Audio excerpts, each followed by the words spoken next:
शव यात्रा। अमरपुर नाम के एक गांव में विमल हलवाई अपने 2 छोटे बच्चों और बीवी के साथ रहता है। विमल की पत्नी ज्योति भूत प्रेत जादू टोने में बहुत माना करती थी। इसका बिल्कुल विपरीत विमल इन चीजों को दक्यानुसी माना करता था। रोज की तरह विमल अपने मिठाई की दुकान जाने के लिए निकलने की हड़बड़ी में होता है। मैं निकलता हूँ ज्योति, देरी हो जाएगी, दुकान भी खोलनी है मुझे। अजी ध्यान से, आज अमावस्या है। रास्ते में कोई कपड़ा या कुछ भी गिरा हो तो उसे लांग मत दीजिएगा, बगल से चली जाइएगा। अरे ऐसे तो तुम मुझे पागल ही कर दोगी क्या? हाँ, मैं नीचे देखकर चलूं कि सामने से कोई गाड़ी घोड़ा आकर मेरे ऊपर से चला जाए? दोनों हालत में तो मेरी ही मौत है। अरे क्यों सुबह सुबह इतनी अपसुगनी बातें कह रहे हो जी? मेरे गांव में तो ऐसा आंखों के सामने होता हुआ देखा है मैंने, इसीलिए कहती हूँ, वरना मुझे क्या, पड़ोसी को तो नहीं कहना चाहती मैं। पति हैं आप मेरे, इसलिए बोल रही हूँ। विमल अपनी मिठाई की दुकान चला जाता है। दुकान पर पहले से ही ग्राहकों की लंबी लाइन लगी हुई थी। ये लो, वहाँ ज्योति अमावस्या को लेकर परेशान है और आज तो हमेशा से ज्यादा ही लंबी लाइन लगी पड़ी है। अच्छी खासी बिक्री होगी आज। विमल दुकान खोलता है। एक के बाद एक ग्राहक उसकी दुकान पर मिठाई ले रहे होते हैं।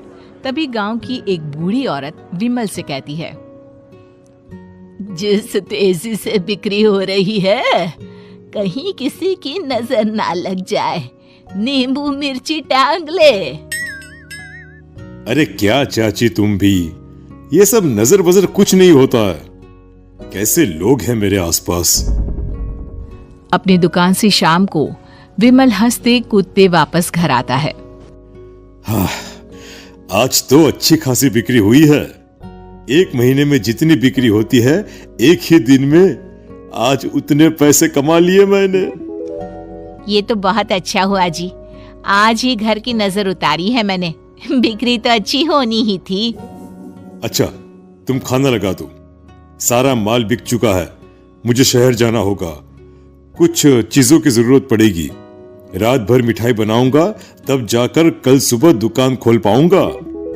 खाना खाकर विमल शहर जाने के लिए निकल पड़ता है। सुनिए जी, ध्यान से जाइएगा। चौरस्ते पर किसी जादू टोने की चीज पर पैर मत रख दीजिएगा।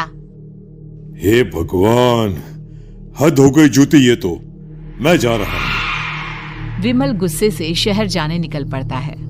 रात का काला घना अंधेरा, चांद की एक भी किरण ना होने के कारण अंधेरे में कुछ भी देख पाना मुश्किल था। जंगल के बीच के एक अधकच्चे रास्ते से विमल जा रहा होता है। चारों तरफ गुफ अंधेरा और सन्नाटा सुनाई दे रहा था, और सुनाई दे रही थी विमल के पैर के नीचे आ रहे सूखे पत्तों की आवाजें। तभी अचानक दूर से उसे कुछ आवाजें सुनाई देती है। अरे, ये इतनी रात को जंगल के रास्ते कौन जा रहा है? शायद कोई टोली होगी। राम नाम सत्य है, राम नाम सत्य है, राम नाम सत्य है, राम नाम सत्य है। धीरे धीरे आवाज कुछ कुछ सुनाई पड़ती है। आवाज धीरे धीरे और नजदीक आती सी लगती है। विमल देखता है कि उसके सामने से सजी धजी सफेद कपड़े में लिपटी एक अर्थी निकल रही है, जिसके साथ 5 लोग ही थे। 4 आदमियों ने उसे कंधा दिया हुआ था। एक मटका लिए आगे आगे बढ़ रहा था। विमल के बिल्कुल सामने आकर अर्थी रुक जाती है। उसमें से एक आदमी विमल से कहता है, अरे भाई, जरा अर्थी को कंधा लगाना, मैं बहुत थक गया हूँ, बड़ी मेहरबानी होगी। हाँ भाई, कंधा तो मैं लगा दूं, पर रात को 12 बजे ये शव यात्रा, इस समय कौन अर्थी ले जाता है? तभी विमल को ऐसा लगता है कि शव में से आवाज आई, ये आवाज। मजबूरी है भाई, आप कंधा दीजिए, मैं रास्ते में सब बताता हूँ आपको।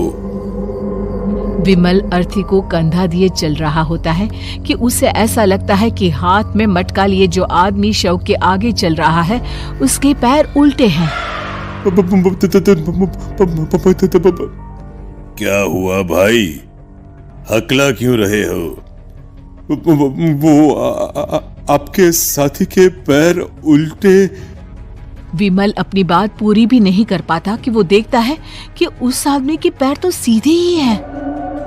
अरे नहीं, कुछ नहीं, मुझे शायद वहम हुआ होगा। धीरे धीरे सब आगे बढ़ रहे होते हैं। तब विमल को अचानक लगता है मटके में से एक हाथ बाहर आ रहा है। विमल घबरा जाता है। इसके पहले वो कुछ बोल पाता, कल्लू कहता है, मेरा नाम कल्लू है।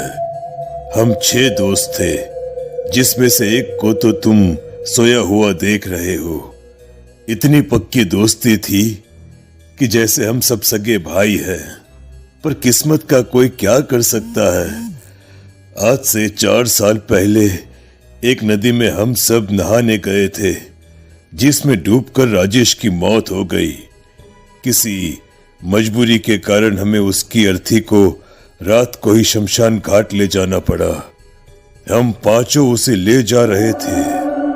4 साल पहले आप 5 में मैं कुछ समझा नहीं। मंकू अपनी गर्दन पीछे घुमाकर अपनी आंखें बड़ी बड़ी कर विमल से कहता है, अरे भाई, पूरी कहानी खत्म होने दो, फिर बीच में बोल लेना, ठीक है? तभी रास्ते में एक हादसे में अपने दोस्त के साथ हम सभी मर गए। वो सामने देखो, हमारा दोस्त। विमल सामने देखता है। उसे दिखता है कि एक ऐसा आदमी जिसका शरीर कई जन्मों से पानी के अंदर रहने के कारण सफेद पड़ गया है। उसकी आंखें बाहर की ओर निकली हुई थी। फिर ये अर्थी किसकी है? अर्थी के साथ के लोग अर्थी को नीचे रखते हुए एक साथ विमल की ओर देखते हुए कहते हैं, तुम खुद ही देख लो। विमल शव पर से सफेद कपड़ा हटाता है। शव की जगह खुद को ही देखकर विमल के होश उड़ जाते हैं। वो शव विमल की ही थी। पलक झपकते ही विमल उस अर्थी की जगह पर होता है। 6 के 6 दोस्त उसी तरह अर्थी को उठाकर चलने लग जाते हैं। राम नाम सत्य है। राम नाम सत्य है। राम नाम सत्य है।